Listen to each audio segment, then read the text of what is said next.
Assalamualaikum warahmatullahi wabarakatuh. Perkenalkan, nama saya Ali Akbar. Saya dari kelompok 4. Di sini kelompok kami akan menjelaskan tentang metode penelitian.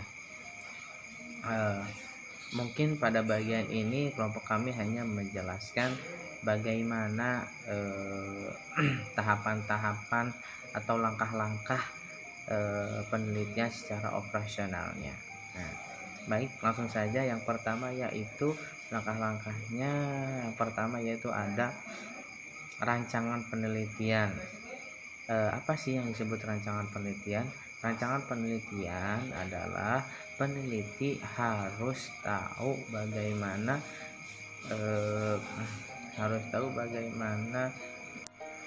Baik, yang pertama yaitu tentang rancangan penelitian. Nah, apa yang dimaksud dengan rancangan penelitian? Rancangan penelitian yaitu bagaimana kita menyiapkan suatu penelitian, mulai dari pendekatan penelitian. Yang kedua, yang kedua yaitu kita mengetahui jenis-jenis penelitian. Yang ketiganya yaitu ada rancangan penelitian. Nah, kemudian yang selanjutnya yaitu ada tahapan penelitian. Nah, maksud dari tahapan penelitian ini yakni bagaimana kita menguraikan dari rencana tindakan penelitian. Di antaranya yaitu ada kegiatan pratindakan. Yang kedua yaitu ada mulai tindakan penelitian kelas. Yang ketiga yaitu ada pelaporan hasil dari. Oke, baik, setelah kita mengetahui bagaimana rancangan dan tahapan dari penelitian, kita mulai pada kegiatan. Nah, yang pertama yaitu ada kegiatan pratindakan. Kegiatan pratindakan ini bisa disebut juga dengan kegiatan pendahuluan pada semestinya. Di antaranya yaitu kita mengetahui bagaimana mencari masalah, atau dalam artian kita harus mengidentifikasi masalah terlebih dahulu. Kemudian kita juga harus mengetahui bagaimana instrumen apa yang akan kita gunakan. Nah, itu yang kedua. Yang ketiga yaitu menentukan subjek apa saja yang akan kita teliti.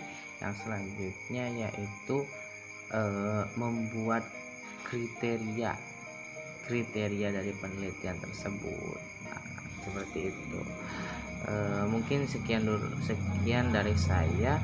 Mohon maaf apabila masih banyak kekurangan. Wassalamualaikum warahmatullahi wabarakatuh. Bismillahirrahmanirrahim. Setelah kita memahami rancangan penelitian, tahapan penelitian, kegiatan pratindakan penelitian, lalu kita menginjak ke kegiatan pelaksanaan tindakan. Dalam kegiatan pelaksanaan tindakan ini ada yang harus dipahami, yaitu pertama perencanaan, terus ada pelaksanaan tindakan, pengamatan, dan refleksi. Yang pertama yang akan dibahas yaitu perencanaan. Yang pertama perencanaan harus meliputi suatu tindakan pembuatan rencana pelaksanaan pembelajaran. Terus yang kedua, pembuatan instrumen penelitian. Yang ketiga, penentuan indikator keberhasilan tindakan. Setelah kita mengetahui perencanaan tindakan dan beberapa yang tadi disebutkan, lalu pelaksanaan tindakan.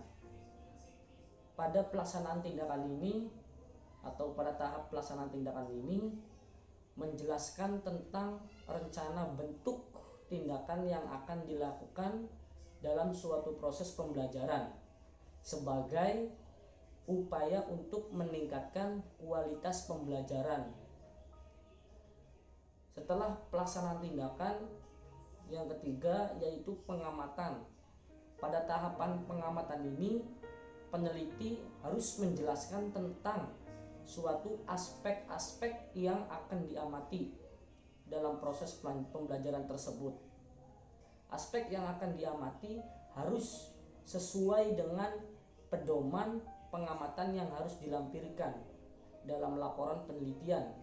Siapa yang mengamati serta yang melakukan pengamatan harus dijelaskan secara tegas pada subbab tersebut. Yang terakhir yaitu refleksi. Pada tahapan refleksi ini kita harus atau peneliti harus menjelaskan tentang bagaimana cara melakukan refleksi dan siapa yang terlibat dalam melakukan refleksi tersebut.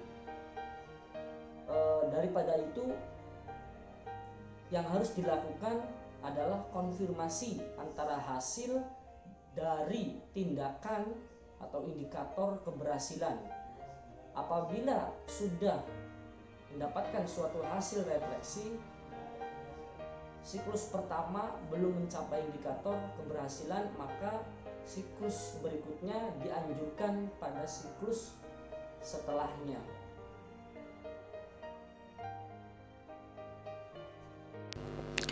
Saya akan melanjutkan bagian E. Bagian E adalah tentang kehadiran penelitian. Maksud kehadiran penelitian adalah peneliti hadir langsung ke tempat yang akan dia teliti sehingga penelitian itu bisa dilaksanakan. Adapun kehadiran penelitian juga harus mengetahui apa saja yang akan diteliti, mengenai apa penelitian yang akan dilaksanakan, sehingga peneliti tersebut bisa mengetahui apa yang akan diteliti, sehingga permasalahan seperti apa, terus step yang harus dilakukan itu harus seperti apa, sehingga dia mengetahui dan bisa menyimpulkan serta mengevaluasi apa yang akan diteliti di lokasi tersebut, seperti itu. Dan peneliti juga harus tahu apa saja yang harus dilakukan, ya, apa saja yang harus dilakukan, terus mengetahui permasalahan dan lain sebagainya, seperti itu. Terus lanjut ke bagian F-nya tentang lokasi penelitian. Adapun lokasi penelitian itu adalah lokasi yang akan diteliti. Adapun lokasi yang akan diteliti itu bisa di mana saja, ya. Dan seperti lokasi penelitian pendidikan seperti di sekolah. Nah, ketika di lokasi tersebut, peneliti juga harus tahu apa saja yang harus disiapkan dan apa saja yang harus dipersiapkan sehingga penelitian itu bisa berjalan dengan baik. Adapun di lokasi juga peneliti harus bisa mengendalikan situasi tersebut, ya. Karena ketika harus bisa mengendalikan situasi tersebut, ya.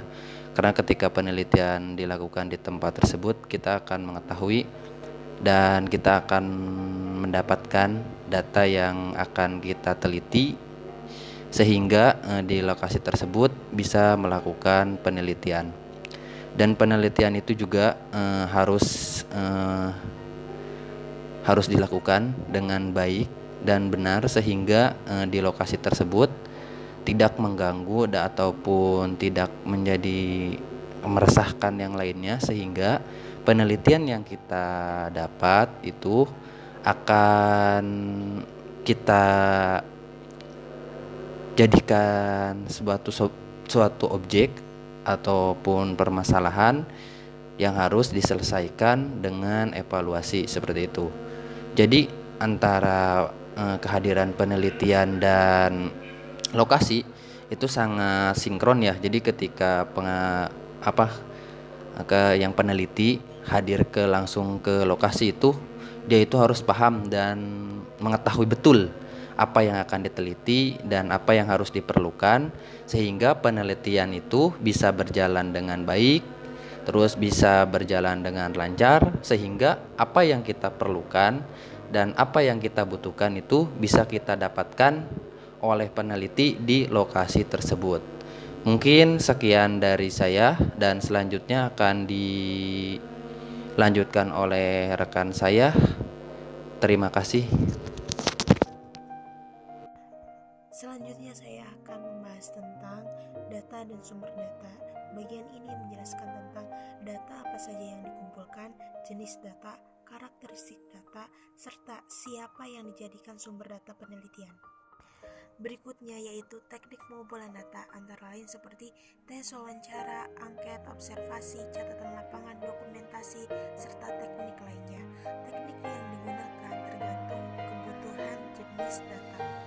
Baik, di sini saya Geamus Puspita akan menjelaskan mengenai teknik analisis data dan pengecekan keabsahan data. Nah, yang pertama yaitu teknik analisis data, yaitu menjelaskan tentang teknik atau cara yang digunakan untuk melakukan analisis data yang telah terkumpul, serta penjelasan mengenai alasan atau dasar penggunaan teknik analisis. Penggunaan teknik analisis data harus diselaraskan dengan pendekatan penelitian yang digunakan, jenis data, serta karakteristik data yang telah dikumpulkan. Nah, adapun bagian mengenai pengecekan keabsahan temuan. Bagian ini memuat uraian tentang usaha-usaha peneliti untuk memperoleh keabsahan temuannya. Agar diperoleh temuan dan interpretasi yang absah atau dapat dipertanggungjawabkan, maka perlu diteliti akredibilitas temuan data di lapangan. Pengecekan keabsahan data dapat dilakukan dengan cara beberapa berikut ini, yaitu antara lain 1. Ketekunan pengamat, yaitu menggunakan teknik-teknik perpanjangan kehadiran peneliti di lapangan atau observasi partisipan. Yang kedua yaitu triangular. Di antaranya triangular itu ada triangular number, metode, dan teori. Yang ketiga yaitu diskusi dengan guru kelas atau guru bidang studi. Nah, jenis atau bentuk pengecekan keabsahan temuan yang dilakukan oleh peneliti disesuaikan dengan keragaman atau heterogenitas data serta hasil analisis data sementara. Dengan demikian, tidak perlu semua jenis pengecekan keabsahan temuan disebutkan dalam bagian ini.